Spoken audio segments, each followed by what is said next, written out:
তো বন্ধুরা, সমস্ত কাজ সেরে চলে এসেছি রান্নাঘরে। আজকের একটু গরম গরম আলুর দম বানাচ্ছি। সকালবেলা ইচ্ছা হলো খেতে, আলুর দম আর মুড়ি একদম জমে যাবে। আর মায়ের জন্য চা করে দেবো। সুপ্রভাত বন্ধুরা, সম্পাদ ছোট্ট ফ্যামিলিতে তোমাদের স্বাগত জানাই। তোমরা কেমন আছো? আশা করি রাধা গোবিন্দের কৃপায় তোমরা ভালো আছো। আমিও ভালো আছি। ভালো আছি বলেই কিন্তু সকালবেলা আলুর দমটা করতে পারছি, না হলে কিন্তু করতে পারতাম না, বিছানায় শুয়ে থাকতে হতো, তাই না বলো? তা চলো আমি আলুর দমটা বানিয়ে নিয়ে টিফিনটা খাই, তারপরে আবার রান্না বান্নার জোগাড় করতে হবে। রান্না বান্না করব, দেখি কি রান্না করি। মাছ আছে ফ্রিজে, মাছটা দেখি বের করব। আর কি করি দেখাই যাক। আগে টিফিনটা খাই পেট ভরে, তারপরে পেট ভরে টিফিন খেয়ে মাথা ঠান্ডা হলে তবে আবার রান্নার চিন্তা করবো, তাই না বলো?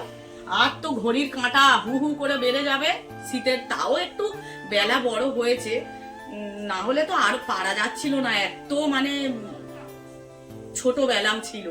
এখন তাও একটু বেলা বড় হয়েছে। আর চলো আমি টিফিনটা বানিয়ে। এই যে দেখো, আমি কিন্তু মশলাটা সুন্দর করে কষিয়ে নিচ্ছি। মশলাটা মা মশলা করে দিল শিলের মধ্যে। তোমরা তো জানোই, মা সবসময় আমাকে মশলা করে দেয়, আর আমরা মিক্সিতে মশলা করিই না বললে চলে। মা আমাকে শিলেতে মশলা করে দিল। পেঁয়াজ, আদা, রসুন, একটু ধনে, একটু জিরে, সমস্ত কিছু কিন্তু মা বেটে দিয়েছে। টমেটোও এর মধ্যে আছে, টমেটোটাও বেটে নিয়েছি। আর দেখো, আমি মশলাটা কিন্তু অনেকক্ষণ থেকে ভালো করে কষিয়ে তেল ছাড়া পর্যন্ত কষাতে হবে। তেল ছাড়া হয়ে গেল, তারপরে কিন্তু আমি প্রেসার কুকারে আলুটা ভালো করে সিদ্ধ করে নিয়েছিলাম, ভেজে আমি দিয়ে দিলাম। আর এইদিকে দেখো, মায়ের চা বসিয়ে দিয়েছি। আর জানতো বন্ধুরা, আমি কিন্তু দু তিন দিন মানে ভিডিও দিতে পারিনি তোমাদের কাছে, একটু পার্সোনাল কাজ ছিল, সেই জন্য আমি ভিডিও দিতে পারিনি। তোমরা কিছু মনে করো না। আবার এই যে ভিডিও শুরু করলাম, আবার কন্টিনিউ আমি ভিডিও তোমাদের কাছে সুন্দর সুন্দর ভিডিও দেবো। আর তোমরাও একটু আমার পাশে থেকো, একটু সাপোর্ট করো। তা দেখো, আমার আলুর দম হয়ে গেল, আর এদিকে মায়ের চাও হয়ে গেল। 3 জায়গায় আমি মুড়ি বেড়ে নিচ্ছি, কারণ আজকে তো শুনলে মুড়ি আর আলুর দম খাবো। আর দেখো, 2টো পাঁপড় ভাজা ছিল টিনের মধ্যে। পাঁপড় ভাজাগুলো সেই থাকলে আবার হয়ে যাবে, তেল চিটে গন্ধ হয়ে যাবে, ওই জন্যে পাঁপড় ভাজাটাও আমি আর মা নিয়ে নিলাম। বাবু না পাঁপড় ভাজা খেতে চায় না, ও একদম পাঁপড় ভাজা খালি বলে আমার ভালো লাগে না খেতে। তা মা আর আমি নিয়ে নিলাম। দেখো, 3 জায়গায় নিয়ে, একটু জানোই তো শীতের সকালে বাইরে রোদ্দুরে বসে বসে খেতে খুব ভালো লাগে। আর তারপরে তো আমার চারিদিকে শুধু ফুল আর ফুল, মানে বাইরে বেরোলেই মনটা একদম ভরে যায়, জানো তো। চারিদিকে এত ফুল ফুটেছে এবারে, না পিটুনিয়া ফুলও কিন্তু মানে ফুটতে শুরু হয়ে গেছে। এরপরে দেখো, আমরা খেয়ে দিয়ে নেওয়ার পরে আবার ফিরে রান্না বান্নার জোগাড় করতে হবে। তার বাবু বলল যে মা একটু রচা করবো, খাবে? আমি বলি কর তাহলে খাই। তা বাবু রচা বানিয়ে নিয়ে চলে এলো। মাকে তো দুধ চা বানিয়ে দিয়েছি আমি, ও যদি আগে বলতো তাহলে আমিই বানিয়ে দিতাম। পরে ও বলছে মা রচা খাওয়া হবে? আমি বলি আচ্ছা ঠিক আছে বানা। তা চাটা বাবু করে নিয়ে এলো, রচা খেয়ে নিলাম। এরপরে দেখো, আজকের না ওলকপি 2টো তুলি, অনেকগুলো ওলকপি মানে সাইজের হয়ে গেছে। আর দেশি ওলকপি তো, ওইগুলো আবার বেশি দিন থাকলে আবার পেকে যাবে, ওই জন্য আমি ওলকপি 2টো তুলে নিচ্ছি। ওলকপি আজকের পোস্ত ছড়িয়ে, ওলকপি একদম সরু সরু করে কেটে পোস্ত ছড়িয়ে ভাজা করবো, জানো তো। ওলকপি ভাজা করব। আর কাতলা মাছ আছে, দেখি কাতলা মাছ একটু কালিয়া মতো করব সুন্দর করে। তা দেখো, আমি ওলকপি 2টো তুলে নিলাম, নিয়ে আমি এবারে আনাজটা কেটে ফেলি। আনাজটা কাটলে আর মা তারপরে আমাকে মশলা করে দেবে, দিলে তারে রান্না হয়ে যাবে। আর উনুনের রান্না তো তোমরা জানোই, মানে বসাবো আর রান্না হয়ে যায়। আবার কম লোকের রান্না, সেই জন্য আমি রান্নাটা বসিয়ে দিলেই যেন চোখের নিমিষে রান্না হয়ে যায়। কিন্তু গ্যাসে জানো তো অত তাড়াতাড়ি রান্না হয় না, গ্যাসে কিন্তু একটু দেরি হয়। উনুনে এত তাড়াতাড়ি রান্না হয়, কারণটা চারিদিক দিয়ে তো আগুনের আতাসটা পায়, সেই জন্য তাড়াতাড়ি সমস্ত কিছুই রান্না হয়ে যায়। এই দেখো, আমি চিড়ে চিড়ে করে একদম ওলকপিটা কেটে নিচ্ছি।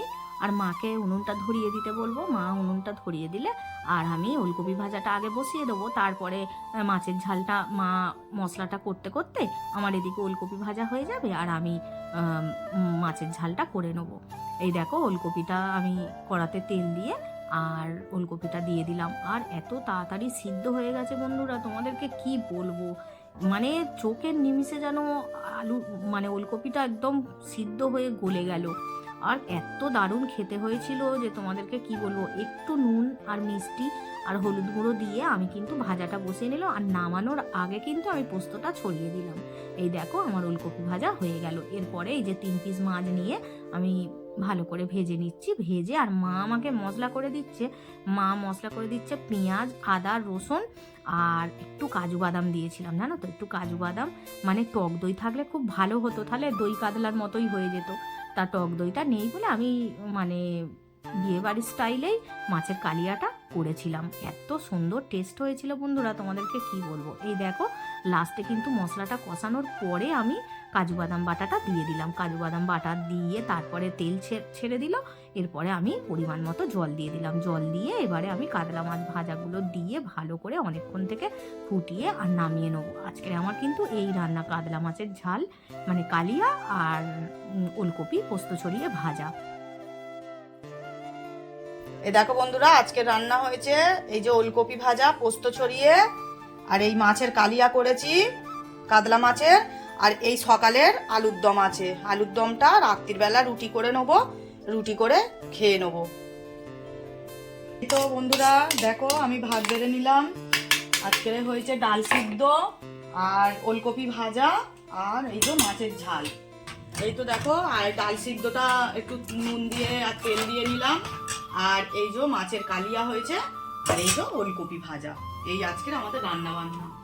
গাছ থেকে গাছের ওলকপি ছেলে চাষ করেছিল, সেই ওলকপি তুলেছি। তবে বন্ধুরা তোমাদেরকে কি বলবো, ওলকপিটা এত ভালো, মানে এত সুন্দর, তাড়াতাড়ি নরম হয়ে যায়। কেনা ওলকপি কিন্তু এত সুন্দর নয়, মানে ওলকপিটা কড়াতে দিতেই নরম হয়ে গেল। পোস্ত ছড়িয়ে দিয়েছি, ছড়িয়ে নামিয়ে নিয়েছি। চলো আমরা তাহলে এবার খেয়ে নিই। শুভ বিকাল আপনাদেরকে। আর এই গোলাপ গাছটা দেখুন কত ভালো কুড়ি এসছে, ভর্তি একদম। আমি তো একটু কাটিং করে আর খাবার দিয়ে দিয়েছিলাম, তারপরে এই যে এত কুড়ি এসছে, ফুল ভরে যাচ্ছে একদম গাছটাতে। এদিকেও এই গাছটিতেও এসছে, ছোট ছোট সব ব্রাঞ্চ বেরোচ্ছে আস্তে আস্তে কাটিং করে দেওয়ার পর। আস্তে আস্তে সমস্ত পিটুনিয়া ফুলগুলো ফুটছে। গাছগুলো তো প্রচুর ঝাঁকড়া ঝাঁকড়া হয়েছে। এই ফুলটা তো আমার কোনো বছরই হয়নি বাগানে। আমি 2021 সাল দিয়ে গাছপালা করছি, ফার্স্ট টাইম এরকম টাইপের কোনো সিডের ফুল হলো পিটুনিয়াতে। বাকি এই যে ডায়ান্থাসও প্রতি বছর করি, কিন্তু এই ডায়ান্থাসটা এই ফার্স্ট টাইম হলো আমার বাগানে। ডায়ান্থাসের এই কালারটা আমি কোনোদিন পাইনি। দেখুন ক্যামেরাতে কেমন আসছে। এটা হয়তো সাদা হবে, দেখেই বোঝা যাচ্ছে। এটাও সেম কালার হবে, এটা আর এটা হয়তো সেম কালারই হতে পারে। বাকি তো সব ফুলই আসছে, দেখা যাক কী কালার হয়। চলুন এবার আমি গাঁদা গাছগুলোকে একটু দেখি, ঠিক করি।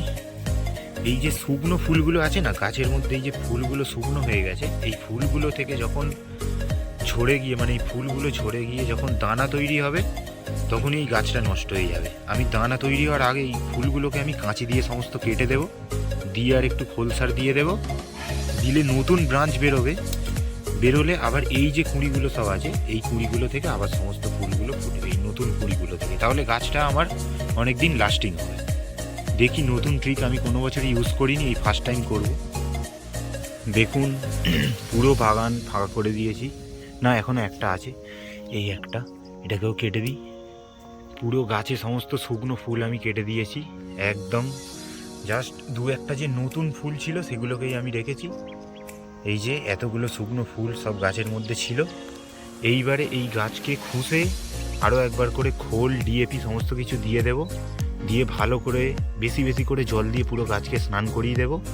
তারপরে নতুন নতুন ব্রাঞ্চ বেরোবে, এই কুঁড়িগুলো আবার ফুল হয়ে এরকম লাল লাল ফুলে ভরে যাবে পুরো গাছ।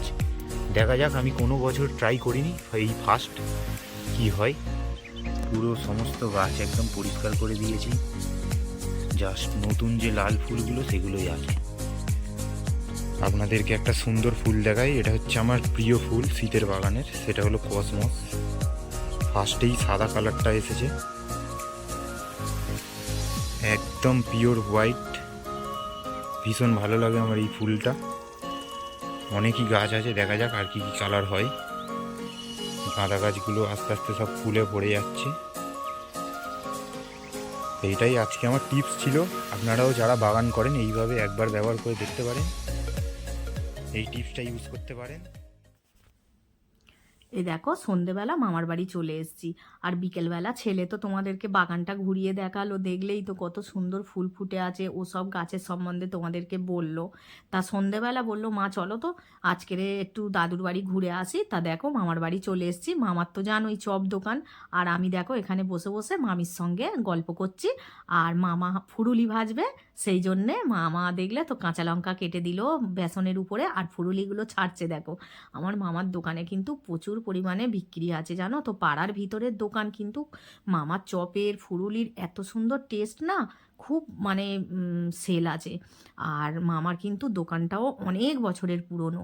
এরপরে জানো তো বন্ধুরা, আমি মামার বাড়ি থেকে আলুর দম ছিল, আমি জানি রাত্রে রুটি করব, কিন্তু মামা বললো চপ নিয়ে যা, ওই জন্য চপ নিয়ে চলে এসেছি। আলুর দম, মুড়ি আর একটা করে গরম গরম চপ দিয়ে রাত্রিরের খাবারটা আমরা সেরে ফেলছি। মাকে দিয়ে দিয়েছি, মা ঘরে বসে বসে মুড়ি খাচ্ছে আর টিভি দেখছে, আর আমরা দুজনে এখানে বসে খাচ্ছি। দেখো খাওয়া দাওয়ার পরে ছেলে এখানে একটু মেথি আর মৌরি ভিজিয়ে দিচ্ছে, সকালে জল খাবো। আর আজকের ভিডিওটা এখানেই আমি শেষ করছি। তোমাদের ভিডিওটা কেমন লাগলো তোমরা কিন্তু কমেন্টে জানিও। রাধে রাধে বন্ধুরা, শুভরাত্রি।